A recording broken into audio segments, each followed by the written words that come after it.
देश में किसानों को डीएपी और यूरिया खाद की भारी कमी से जूझना पड़ रहा है। खासकर उत्तर प्रदेश के इटावा जनपद में वर्तमान स्थिति में किसान डीएपी और यूरिया खाद के लिए दिन रात भटक रहे हैं। सहकारी क्रय केंद्रों पर किसान और उनके परिवार की महिलाओं तक को लंबी लंबी कतारों में खड़ा होना पड़ रहा है।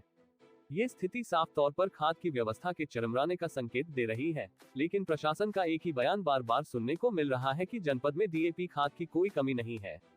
किसानों की इस गंभीर समस्या को लेकर जिला समाजवादी पार्टी के वरिष्ठ नेता उदय भान सिंह यादव ने कई किसान सेवा केंद्रों और सहकारी समितियों पर किसानों की दुर्दशा देखी और नई मंडी में उनके हालात पर चिंता जाहिर की।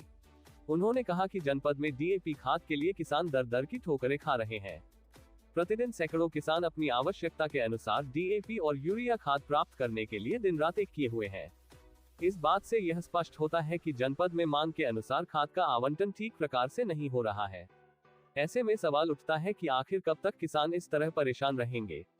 जिस किसान की मेहनत से देश का पेट भरता है, वही किसान आज यूरिया और डीएपी खाद के लिए जाग रहा है। किसानों की ये दुर्दशा देखकर भी प्रशासन आंखें मूंदे हुए है और एक ही बयान बार बार दोहराया जा रहा है कि जनपद में डीएपी खाद की कोई कमी नहीं है। इस खाद संकट की एक और चिंताजनक बात यह है कि जिले के कई क्षेत्रों में जमाखोरों ने डीएपी खाद का भारी मात्रा में स्टॉक जमा कर रखा है और इसे महंगे दामों पर किसानों को बेचा जा रहा है। किसान मजबूरन इस महंगे दाम पर खाद खरीदने के लिए मजबूर हो रहे हैं, लेकिन जिला प्रशासन द्वारा इन जमाखोरों के ठिकानों पर अब तक कोई छापा नहीं मारा गया है। प्रशासन की इस खामोशी ने तमाम सवाल खड़े कर दिए हैं। दूसरी ओर प्रशासन द्वारा हर दिन किसानों से यह अपील की जा रही है कि डीएपी खाद का रोजाना आवंटन हो रहा है, इसलिए किसी को परेशान होने की जरूरत नहीं है। लेकिन जब यह आवंटन हो रहा है तो फिर ये लंबी कतारें क्यों बनी हुई है? इस संकट के बीच नकली डीएपी खाद का भी व्यापार जिले में तेजी से फल फूल रहा है। जमाखोरों द्वारा बाजार में नकली डीएपी खाद बेचा जा रहा है, जो किसानों की बेबसी का फायदा उठाकर मुनाफा कमा रहे हैं। नकली खाद खरीदने से किसान की फसल को नुकसान हो सकता है, जिससे उसकी मेहनत बर्बाद हो सकती है और यह किसानों के आर्थिक संकट को और गहरा कर सकता है। इसके बावजूद प्रशासन द्वारा इन जमाखोरों और नकली खाद विक्रेताओं के खिलाफ कार्रवाई न करने की स्थिति बेहद चिंताजनक है। देश में डीएपी खाद के इस संकट को लेकर विपक्षी दल भी सक्रिय हो गए हैं। कांग्रेस नेता रणदीप सुरजेवाला ने इस मुद्दे पर प्रेस कॉन्फ्रेंस करते हुए डीएपी संकट का असली कारण केंद्र सरकार की नीतियों को बताया। उन्होंने आरोप लगाया कि केंद्र सरकार ने खाद पर दी जाने वाली सब्सिडी में से 87,238 करोड़ रुपए की कटौती कर दी है। इसके अलावा डीएपी खाद का आयात 15 लाख टन कम किया गया है और इसकी मासिक बिक्री में कटौती कर दी गई है। इसके कारण देश में डीएपी खाद का स्टॉक भी 14 लाख टन की कमी का सामना कर रहा है। सुरजेवाला ने इस स्थिति के लिए मोदी सरकार की नीतियों को जिम्मेदार ठहराया। उनका कहना है कि केंद्र सरकार की इस नीति ने देश के किसानों को गंभीर संकट में डाल दिया है। खाद की कमी के कारण किसानों की फसलों पर प्रतिकूल प्रभाव पड़ सकता है, जिससे उनकी आय और जीवन यापन पर सीधा असर पड़ेगा। ये समस्या केवल उत्तर प्रदेश तक सीमित नहीं है, बल्कि देश के अन्य राज्यों में भी किसान इसी प्रकार की दिक्कतों का सामना कर रहे हैं। सरकार की नीतियों और जमाखोरों की मनमानी के कारण देश के अन्नदाता आज खुद संकट में हैं। सरकार ने किसानों की सुविधा और सहूलियत को ध्यान में रखकर खाद व्यवस्था को सुदृढ़ बनाने का वादा किया था, लेकिन जमीनी हकीकत इसके विपरीत नजर आ रही है। देश के किसान, जो देश की रीढ़ माने जाते हैं, आज खाद की कमी से परेशान हैं। उनकी समस्याओं को दूर करने के बजाय उन्हें आश्वासन और सांत्वना दी जा रही है। किसान दिन रात मेहनत कर देश की अर्थव्यवस्था को मजबूती प्रदान करते हैं, लेकिन उनके हितों की सुरक्षा के लिए कोई ठोस कदम उठाए जाने की आवश्यकता है। सरकार को इस स्थिति का संज्ञान लेते हुए तत्काल कदम उठाने चाहिए। जमाखोरों के खिलाफ सख्त कार्रवाई करते हुए उनकी अवैध गतिविधियों पर अंकुश लगाना आवश्यक है। साथ ही नकली खाद विक्रेताओं के खिलाफ भी कठोर कदम उठाने की आवश्यकता है, ताकि किसान इस संकट से बाहर निकल सके और अपनी फसलों को बर्बाद होने से बचा सके। डीएपी संकट का असली कारण क्या है? क्योंकि सरकार ये बयान देती है, हरियाणा की सरकार, मुख्यमंत्री श्रीमान नायब सैनी, क्योंकि हम तो डूम प्रेस कॉन्फ्रेंस करते हैं, जनता की आवाज है, तो इसलिए हमको तो इस बात का फक्र है कि हम जनता की आवाज की प्रेस कॉन्फ्रेंस करते हैं। आज फिर नायब सैनी जी जब आपको कुरुक्षेत्र ले जाएंगे तो कहेंगे कि डीएपी पूरा है। कृषि मंत्री का शाम तक बयान आ जाएगा, तो वो तो कहते हैं कि डीएपी पूरा है, विपक्ष कहता है कि डीएपी है नहीं। तो एक तो झूठ बोल रहा है दोनों में से, या मुख्यमंत्री श्रीमान नायब सैनी झूठ बोल रहे हैं, या हम विपक्ष के साथ ही झूठ बोल रहे हैं। कोई तो झूठ बोल रहा है। डीएपी संकट का असली कारण क्या है?